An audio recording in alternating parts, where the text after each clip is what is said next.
Once upon a time, in the Ferocian shores, Zecora the zebra stayed mostly indoors. She had no friends, not a buddy at all, until a voice said, "Hey, can you get my ball?" She was happy to help. She brought back the ball. The owner said thank you, but that was not all. "Hi, I'm Marini. Would you like to play?" And Zecora she did, and decided to stay. Soon Marini's good friends were Zecora's friends too. Even though they were different, they were friends through and through. Two kelpies, two abada, two zebras together, despite all their differences, birds of a feather. Zecora loved legends, myths, and old stories. She always read tales of fortunes and glories. She made them new games, to which challenges they rose. She wrote them new tales, where they were heroes. They grew up together, these friends of three races, getting their cutie marks, finding their places. Their childhoods were happy, their games happier still. Everything was perfectly perfect, until... Now, as we all know, kelpies have magic that allow them to manipulate water. They can control it with their minds and can change their bodies from water to ice to steam. And Abapta have naturally occurring magics, which gives them special abilities like Dust Devil's speed or Cactus Rose's ability to communicate with plants. Zebras, on the other hand, have no magical abilities.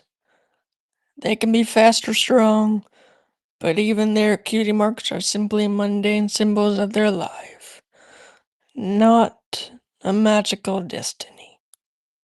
Miss Alegre, is there no way a zebra can learn to use magic? Like, if they try really, really hard?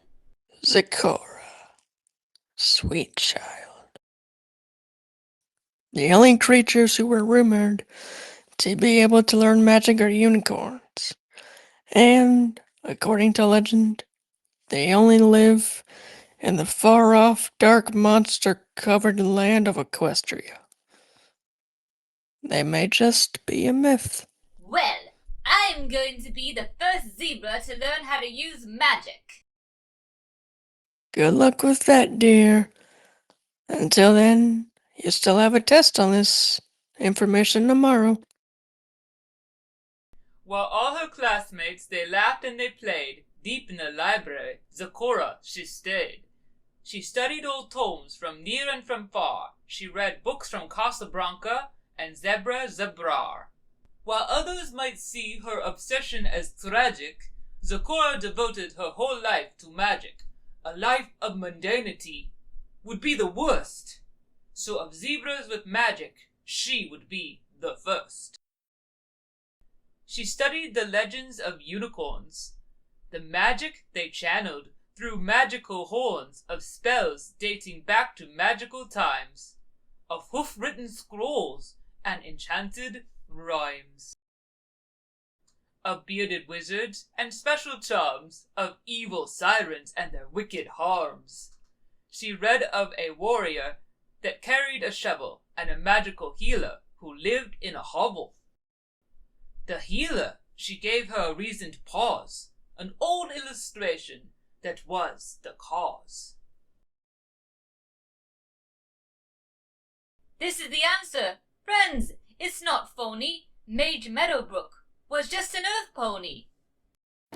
Awesome! What's an earth pony? Earth ponies are mundane, like us. They have not magic, and that's that, Gus. Abraxas, help us. You're rhyming on purpose. I thought the first rhyme was on accident. Oh, it's a game. I want to play. I can only think of one rhyme to say. I learned that spells work best in rhymes, so I'll speak like this all of the time. Zecora, this is a bad idea. Maybe if you just... Nah, Marini. I think it's very cute. Let her try if she wants. It's not cute, and it's not a bad idea. Mage Meadowbrook was just a normal pony, and she found a way to do magic. Look, kid, I don't want you to be upset when it doesn't work. You don't have any faith in me. You don't think.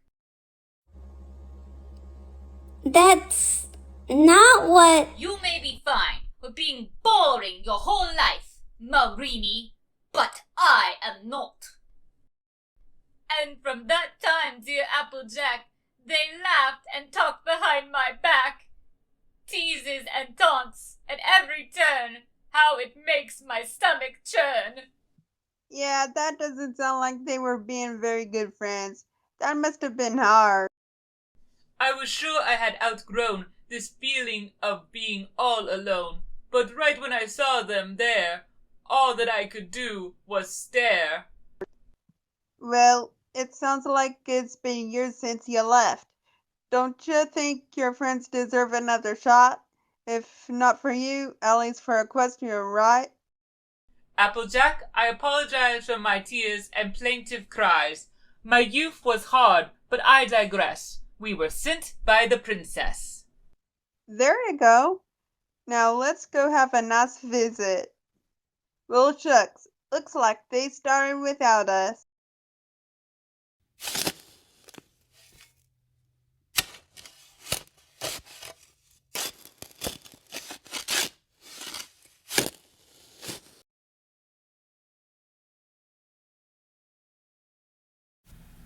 Witness!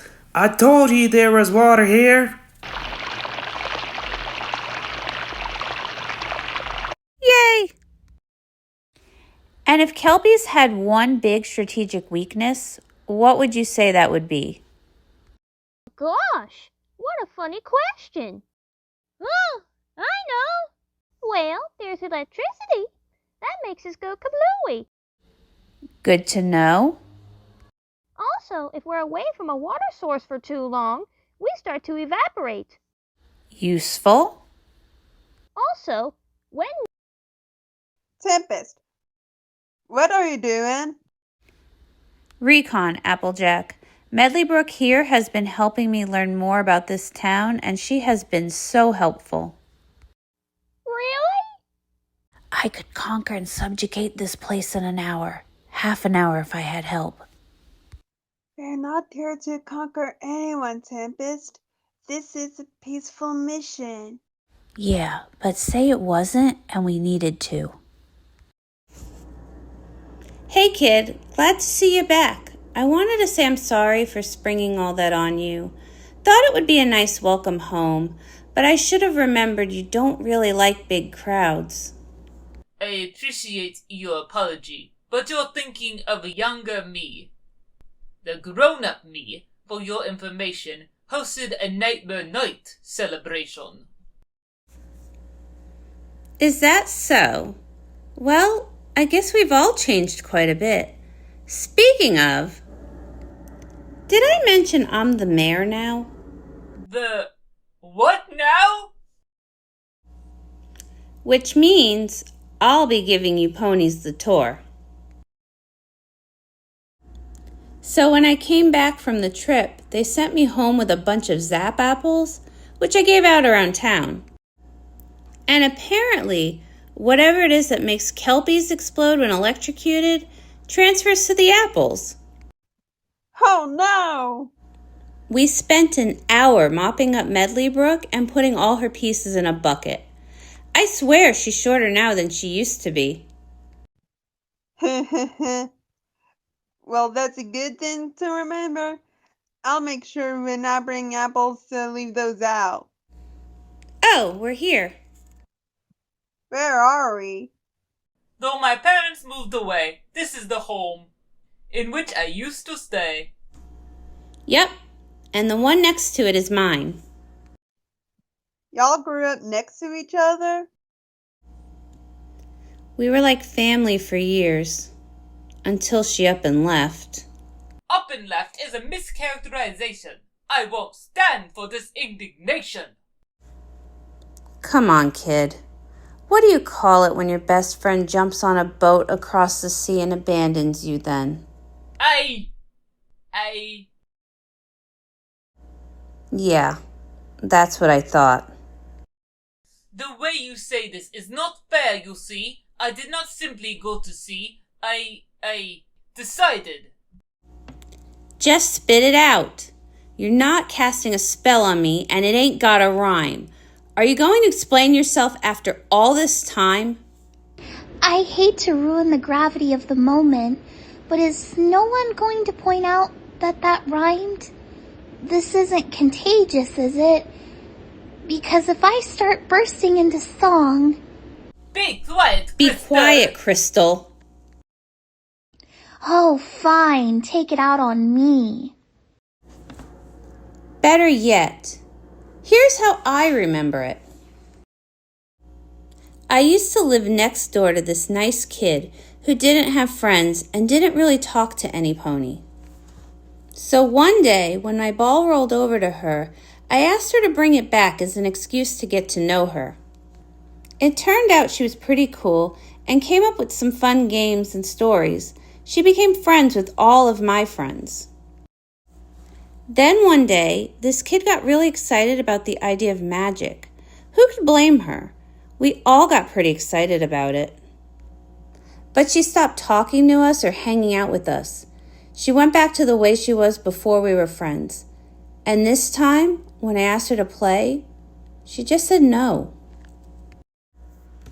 Finally, this neighbor and friend of mine thought she found a way to do magic.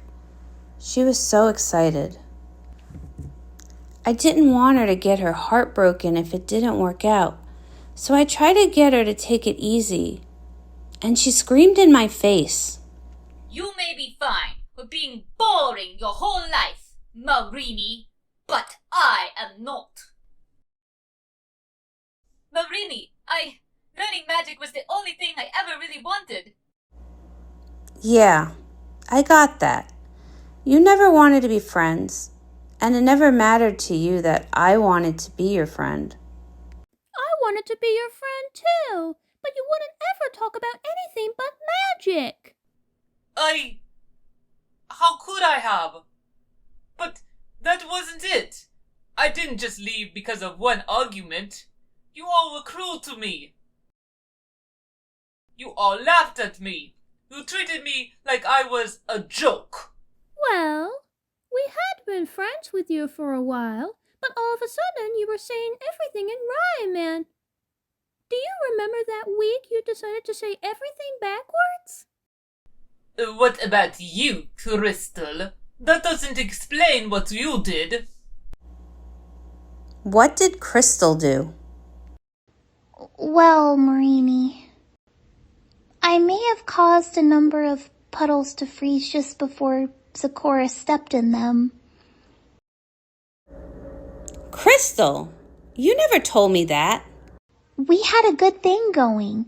We used to have so much fun together. She ruined that. This may be news to the rest of you, but not every pony likes me. Apparently, I mean. No need to growl about it. That weren't the growl, Pony of Ice. The ground is rumbling. There's something down there. It's back. Dust Devil, warn the zebras at the edge of town. On it, boss. This is the second time this week. It used to take a month for him to come back.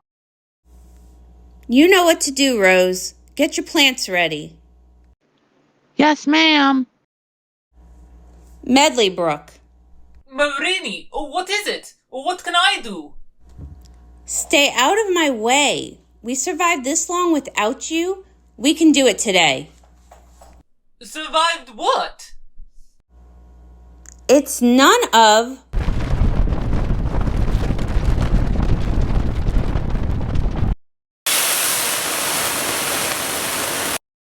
Look out!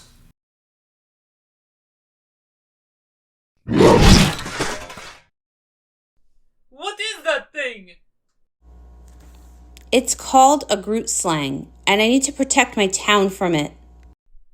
But it's my town too! Zecora, let her be. She's obviously done this before. But I need to help. They're used to working together without you. But then again, you've got people here to support you too. Right, I am ready to fight. Good, Applejack. Now let us drive this Groot slug back.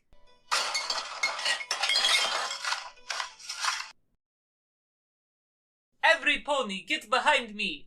This potion's quite the sight to see.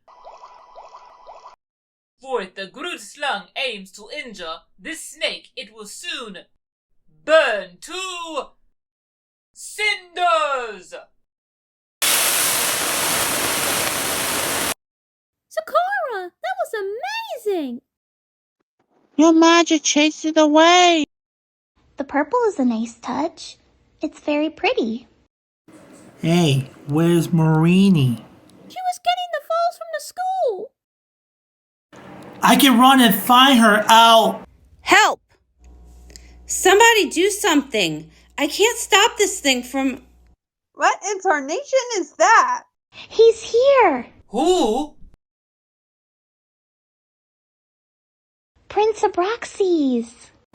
Begone, foul worm! Trouble my people no more!